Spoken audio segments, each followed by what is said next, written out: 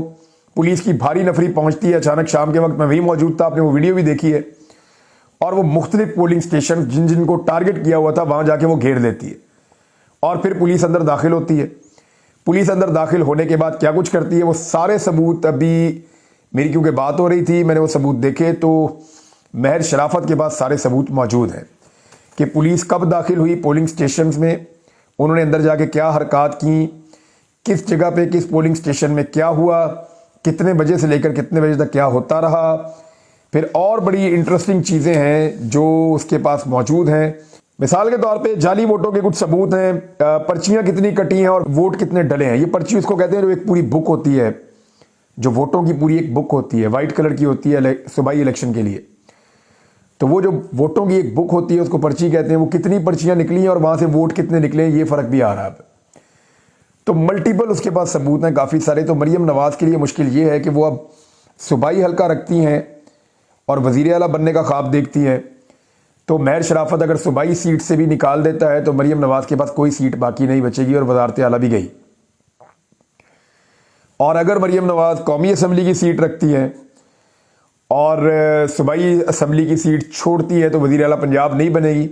और वफाक में अगर तहरीक इंसाफ की हुकूमत आ गई तो वहाँ भी अपोजिशन में बतौर एक MNA बैठना पड़ेगा। अब अजीबोगरीब सूरत हाल बनी हुई है। इसमें अदालतों के ऊपर सारा का सारा इंसार है कि अदालतें किस पैमाने पर और कितना ज़्यादा इंसाफ फराहम करती हैं। उधर मैं आपको एक ये पेपर दिखाता हूँ, इसको आप देखिए। ये एक वाइट पेपर टाइप का है जिसको इस्लामाबाद के तीनों हल्कों ने जारी किया है। ये शुएब शाहीन का और आमिर मुगल साहब का मेरे पास है। इसमें आप देखें इन्होंने बाकायदा तमाम पोलिंग स्टेशंस के रिजल्ट एक शीट के ऊपर लिख दिए हैं फॉर्म 45 के मुताबिक। और ये जो ग्रीन वाला है ये इनकी जीत है और ये जो रेड वाला है आखिरी लाइन में ये जहां से ये हारे हैं। अब अगर आप देखें तो पूरे हल्के के अंदर ये अली मुगल साहब का आप अभी देख रहे हैं डॉक्यूमेंट, तो पूरे हल्के के अंदर ये तकरीबन कोई 90% या 88 या 90% बनते हैं। ये पोलिंग स्टेशन जीते हैं, सिर्फ 10 या 12% पोलिंग स्टेशन हारे हैं और 10-12% पोलिंग स्टेशन की बुनियाद के ऊपर इनको इलेक्शन से ही बाहर कर दिया है। भारत इनकी लीड बहुत बड़ी थी लेकिन इनको हराने की कोशिश की गई है। 40-45 हज़ार की इनकी लीड है, आप यहाँ देख सकते हैं। और इस तरह के अब फॉर्म जो है वो सबको बनाने चाहिए। फॉर्म 45 के मुताबिक इस किस्म का ये पेज सबको तैयार करना चाहिए। इससे ज़रा आसानी रहेगी समझने में और अदालत को समझाने में, और बड़े आराम से आप अपना केस हर सतह के ऊपर हर फोरम के ऊपर जाकर लड़ सकते हैं। अच्छा, एक चीज़ और हो रही है और अभी तक तो कोई नाम ऐसा नहीं आया लेकिन कुछ लोग सोशल मीडिया पे नाम चला रहे हैं कि पाकिस्तान तहरीक इंसाफ ने वज़ीर आज़म के लिए किसका नाम दिया, पंजाब के वज़ीर आला के लिए किसका नाम दिया, खैबर पख्तूनख्वा के वज़ीर आला के लिए किसका नाम दिया। तो ये गलत है, अभी तक कोई ऐसी इन्फॉर्मेशन नहीं है। ये सिर्फ और सिर्फ इस तरह की चीज़ें कुछ लोग खुद भी फैला रहे हैं अपनी पसंद और नापसंद के तहत, और कुछ लोग उसको जानबूझकर फैला रहे हैं ताकि एक डिवाइड पैदा होना शुरू हो जाए। अब से ही पाकिस्तान तहरीक इंसाफ के आज़ाद जीते हुए उम्मीदवारों में मेरे ख्याल में इमरान खान साहब को स्ट्रेटजी ये रखनी होगी कि पहले वो सबको शामिल करवाएं और उनको बाउंड करें एक पार्टी के साए के नीचे, ताकि कोई बाद में डिफेक्शन क्लॉज लगे अगर कोई छोड़ के जाए तो, और उसके बाद फैसला करें कि किसको कौन सा ओहदा देना है।